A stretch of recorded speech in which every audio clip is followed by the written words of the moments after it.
But if you are traveling on a budget, then it will help you see how much money you need to spend on what. So yeah, that's the one thing. The other thing I would say is finalize your accommodation. If it was not part of your visa requirements, then now is the time to get that finalized.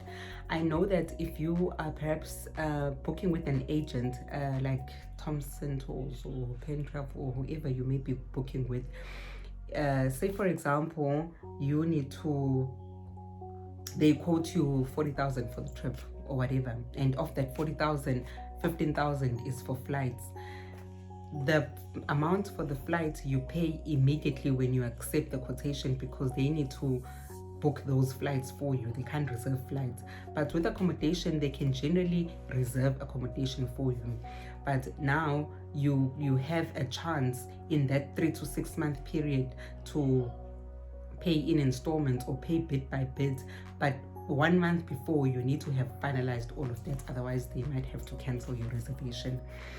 The other thing that I think is important is to organize your household. Now we all live under different circumstances and have different living requirements, and that means different things for us. But it would mean like things like making sure that if you're leaving your kids behind, that you've got a babysitter.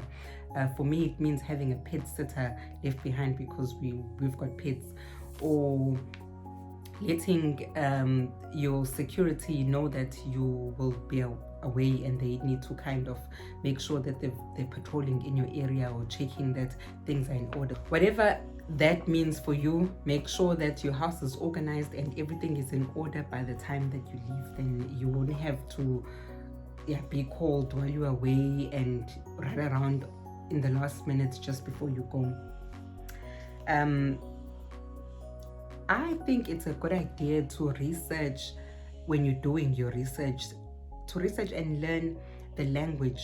I know it's difficult to learn the actual language spoken in the different countries, but like try and learn common phrases. Like for example, hello, jambo, sawubona, whatever the greetings are, or thank you. Like simple things like that, I think really will take you a long way in a country where nobody speaks your language and nobody also speaks English. And excuse me, and like simple things. What I would suggest is you download the translation app. There are many apps on the market, and just maybe make sure to check that whatever app you are downloading has that language that will be spoken in that country.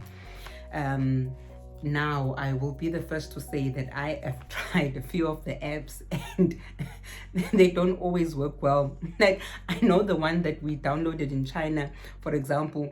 First of all, the people that develop apps and the people that come up with these apps are American and European and whatever else. So how we speak English from Africa or anywhere else where the accent is a bit different. So when you speak into the app, it doesn't kind of convey the exact message that you're trying to say. And I remember also when we got the message back from the person that we were speaking to, the grammar would be all wrong in English and it would be very difficult, but it helps. It's still better than nothing, especially if you are using public transport or you are trying to negotiate a price at a market. It really goes a long way. So I would say get a translation app. I think what I will also do on a separate video is I will go through the different apps that I think are important or you need to have when traveling abroad. But that's a video for another time, because there are many apps, and maybe I can take you through the apps that I have and how they help me. But translation app. The other thing is I would say also download the currency converter.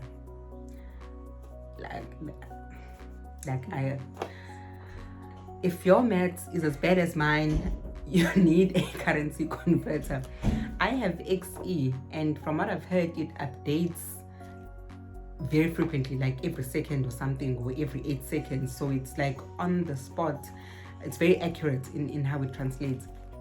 And the reason I say, there's 2 reasons why you need to do that. You need to know how strong your rand is or how weak your rand is compared to the currency of the country that you're going to. If you're going to a country like Thailand or Kenya or anywhere, some other countries in Africa where your rands will make you a millionaire, yay. But if you are going to Ghana, for example, or you are going to Dubai, you will feel very poor, because now you need to divide your rands by 4 or by 12 or by 16 or whatever. So you need to know how much value, how much money you have in the currency that you are converting it to. And those app helps. It also helps also to not get ripped off. So if somebody is saying this is 500 shillings, what is 500 shillings in rands? You know, and also we all know how much things cost in South Africa. So if I'm used to paying for a loaf of bread 15 rands and all of a sudden it's 150 rands for a loaf of bread, then I know that maybe I'm being taken advantage of. So it's things like that. Get that currency conversion app. 1 week before you travel, and check if you have travel insurance. If you booked through an agent, you would have travel insurance, and it's something that they really go into details with, and they'll ask you about this and they'll sell you additional insurance. So you should have it, but check if you've got it, number one. Secondly, check how much insurance you have, because check how much insurance you have. Thirdly, check if the travel insurance has medical insurance attached to it, because things happen, things have happened to us, and it is a necessity. If you bank with some of the major banks in South Africa, I know that, and if you book using your credit card, then they should have a baseline kind of travel insurance. With my bank that I bank with, they definitely do provide medical and travel insurance, but up to a certain amount. So check how much travel insurance you have, and think about the destination that you are going to. If you are going to Europe or you're going to America, and you know that you need to divide your rent 16 times or 14 times or 18 times or 4 times, perhaps what 100,000 rands can get you in medical insurance is not the same as what 100,000 euros can get you. So just check what you covered for, and in relation to where you're going. Yes, you might never use it, and of all the times that we have traveled, we've never used it, and the one time that we didn't have travel insurance, we needed it. So make sure you have it.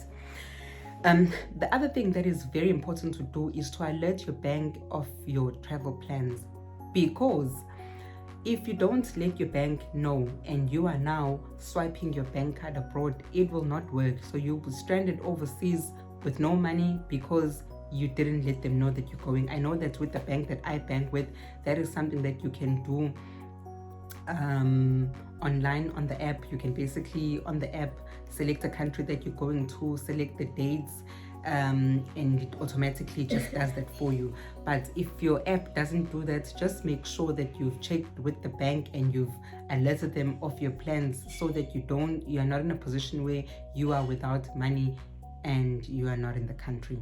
And also trying to make calls in a different country, let's just say it's better to just tell them before you leave, because it's expensive trying to make calls. I mean, I can remember spending 500 rands on just holding for 15 minutes for a call center person to answer, and then nobody ever answers. So save yourself the hassle.